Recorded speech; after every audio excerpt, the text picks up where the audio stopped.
In my years running my own business and training international professionals, I see the same pattern repeat itself constantly.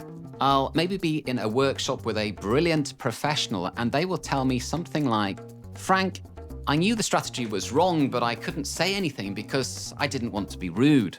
They think they are being polite. But what I tell them is this: in the UK, your boss doesn't pay you to be polite. They pay you to stop them from making what they consider to be expensive mistakes.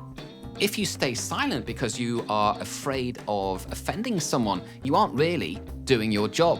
The problem usually is cultural, and I see two extremes at play here. If you come from a direct culture like parts of Eastern Europe, your instinct might be to say directly, "No, that is wrong." But if you come from a high context culture like in Asia, where preserving face is crucial, your instinct might be to stay completely silent to avoid any form of embarrassment. Now, both approaches fail in a British boardroom. Directness feels aggressive, but silence equally makes you look disengaged. Today, I'm going to teach you the 3-step disengagement filter. Now, this is the exact framework that I teach my clients so that they can challenge senior stakeholders without losing their professional cool or causing anyone to lose face. Step 1 is the validation bridge. You never start with no, you start by validating their logic. Now, I've seen so many meetings derail because someone has jumped straight to the criticism. And the moment that you do that, the other person stops listening. You have to prove you understand their position first. So maybe use this script. I can see exactly why we want to take that approach. Or, that makes total sense given the current targets. You are signaling, I'm not your enemy. I see the same data as you do. When we use the word we signal collaboration, that we're in this together. Step 2 is the concern frame. Now you pivot.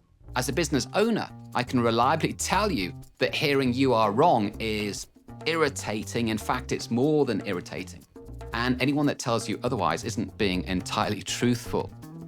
Hearing I have a concern, on the other hand, is helpful. And in British English, I have a concern is code for we need to stop and have a closer look at this. So try this. My only concern is that, or the risk I'm seeing is, for example, I see why we want to launch early. My only concern is that we haven't factored in the new compliance rules. You're not attacking the person, you're simply highlighting a risk to the business. That is what leaders want to hear. Step 3 is the yes-if strategy. Now, this is the ultimate consulting tool. Never say no, say yes if. When clients ask me for something that's impossible, I rarely refuse outright. I just highlight what the trade-off is. Don't say, we can't do that by Friday. Say, we can absolutely do that by Friday if, keyword here is if we are happy to reduce the scope of the report. Is that a trade-off that you're comfortable with? Now, this puts the decision back on them. You look like the problem solver, not a blocker. The difference between a junior employee and a senior leader isn't usually intelligence at all. It's really just the vocab that's being used. It's the ability to navigate these difficult conversations.